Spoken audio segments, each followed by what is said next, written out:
Ciao. Of course. Okay, you know what? I'm gonna go kick out the guild. Wait, what are we gonna do about dinner party? Don't care.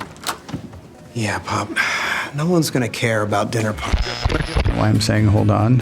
What are you gonna do? Like, no, I can't hold on anymore. Jeff Gammett's here with us, everybody. Jeff Gammett rounding out the week with us. And wouldn't that be something? Wouldn't that be something? He was like, yeah, I gotta bounce.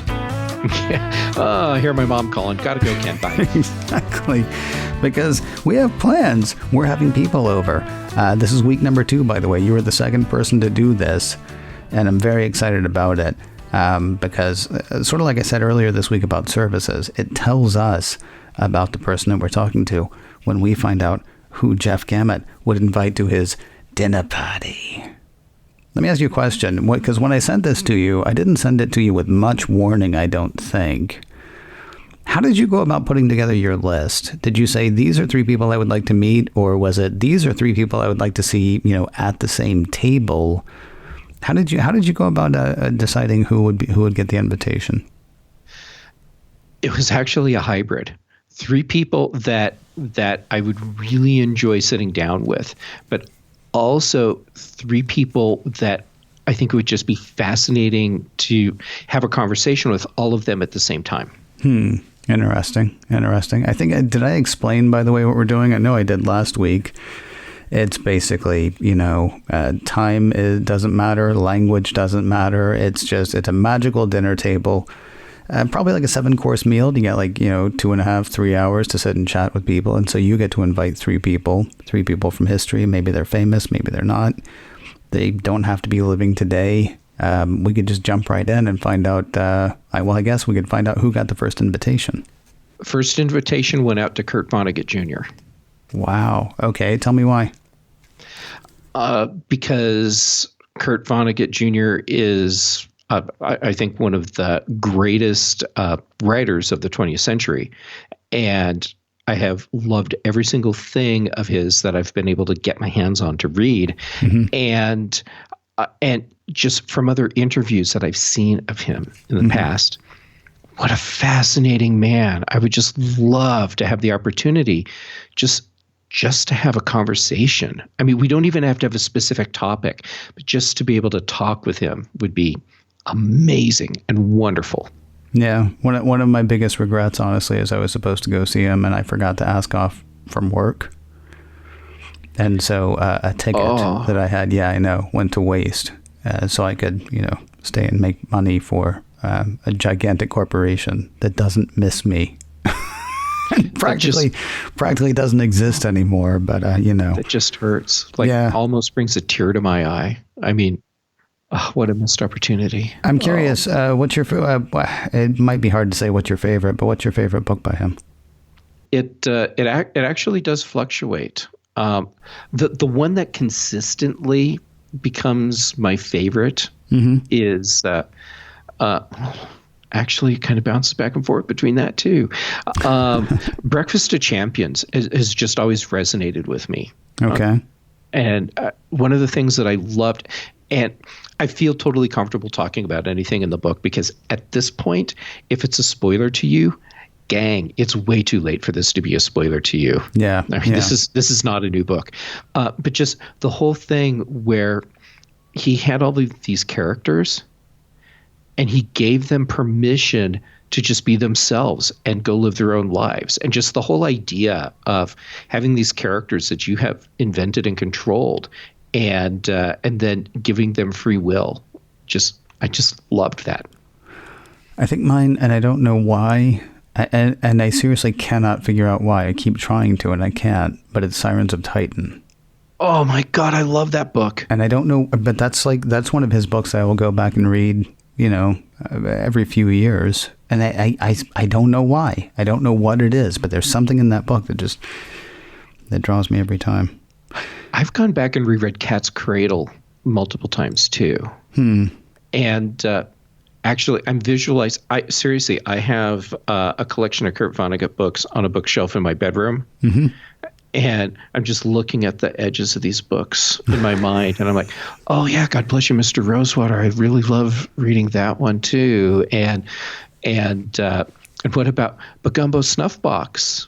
I mean, when we get into his later stuff, it's like I guess there's a lot of people that aren't even aware of that. But then reading things like his essays or collections of letters, I mean, that's absolutely fascinating. Who else, sir? Who's next? Fred Rogers. Okay. I don't even need to ask why, but I will. I mean, can you imagine just having the opportunity to spend even an hour, even 10 minutes with Fred Rogers? My only concern is I know that I curse a lot. Fred Rogers, I think, would be totally okay. You think so? Yeah, I think I'd be afraid to disappoint him. Don't be afraid to disappoint Fred Rogers, because you won't. Because he will find the good and amazing and compelling part in whatever it is that you bring to the table. And just being able to have just that pure awesomeness of sitting down and talking with him. But then imagine Fred Rogers and Kurt Vonnegut being part of that conversation at the same time. See, that's interesting, because you actually did think about, okay, so if we put all these people at the table, because I'll tell you honestly, when I was thinking about how I would answer this question, one of the people I want to have at the table, I thought, is my grandfather. I thought about that too. You want to talk to my grandfather? Totally. Oh, okay. I don't blame you. Well, and mine too. Oh, okay. Well, yeah, we could get them together. See, here's the thing, though. I don't think I actually want my grandfather at the table with anybody else. I think really what I would like is just time to talk to my grandfather, which isn't going to happen. Because like if I had like Kurt Vonnegut and my grandfather at the table, it would pretty much be me turning to my grandfather and asking him a couple of questions and then turning to Kurt Vonnegut. I can't see them, hitting it off at all. And then Mr. Rogers, well, I don't even know what my grandfather would think of that. But so would having Fred Rogers at the table just be to feel the good feeling, or are there particular things that you'd like to ask him about, particular things you'd like to sort of know? Well, I mean, of course, having him at the table just to feel good would be great. But what a waste of the time. No, I want to talk to him about life, about his philosophy on anything that interests him. I want to talk to him about what he experienced when he was being truly revolutionary with his children's television show, and like fighting back against cultural norms. And I mean, what was he experiencing when he was just doing what he did so well? Okay, so we got Kurt Vonnegut, we got Fred Rogers. By the way, are these people seated in any particular order? Is somebody to your left? Is somebody across from you? Is somebody to your right? Are there place cards? Actually, I have visualized this. To my left is Kurt Vonnegut. Okay. Across from me is Fred Rogers. Okay. And then to my right is... Well, hold on. Drum roll. Okay, go ahead. Katie Mack. She's an astrophysicist. Okay. She's Astro Katie on Twitter. Okay. So you can learn a lot about her there. But she's just absolutely brilliant astrophysicist. And she's also very approachable and very personable. And she can communicate in ways that are easy to understand. And she's just like this really awesome, down-to-earth person, at least based on her public persona. And I like to believe that's who she is when she's not in public as well, but just so incredibly brilliant. And I've had a lifelong interest in astronomy anyhow. So to be able to talk with someone that has her depth of knowledge and is totally willing to call people out when they're wrong is wonderful. But it's kind of funny because every now and then I'll read something that she puts on Twitter and I realize what she's doing is slamming Neil deGrasse Tyson. Okay. And sometimes, it's kind of like a subtle thing where she doesn't tell you that she's bagging on something Neil deGrasse Tyson said, but other times she'll just come straight out and say that something that Neil deGrasse Tyson said is total crap. He doesn't know what he's talking about, and then explain the real thing. I love, and I don't travel in the kind of circles where this gets to happen that often, or I get to have this happen that often, but I love when you talk to somebody who knows something about science, who knows about science, and then they're able to say it to you in a way that you can finally hear it.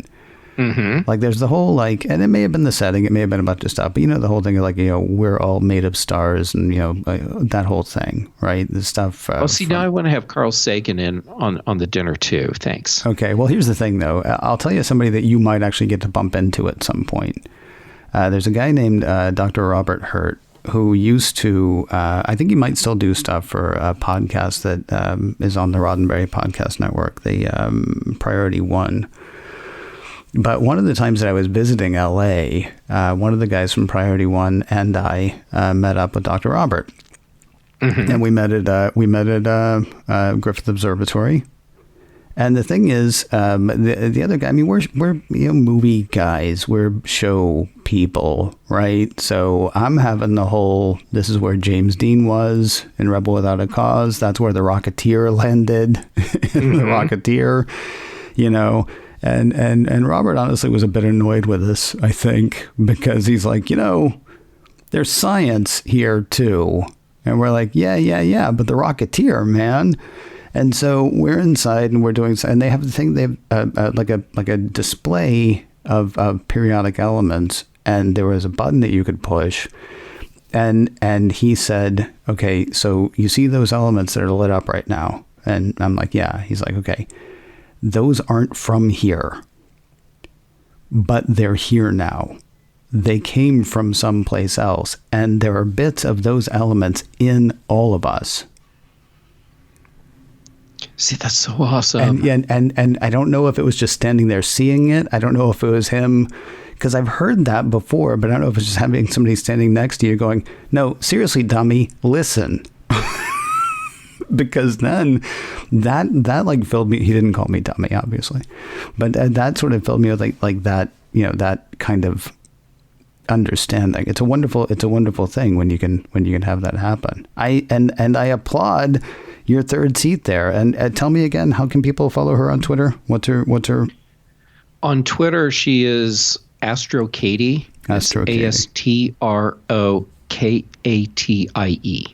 Astro Katie. Okay.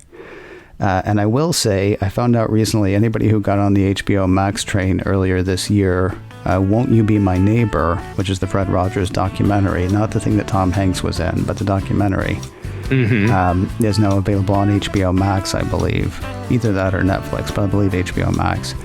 And of course, Kurt Vonnegut is probably already on your bookshelves, and if he isn't, he should be. Please rectify that. Yeah. It was a good dinner, Mr. Gamet, and a good week.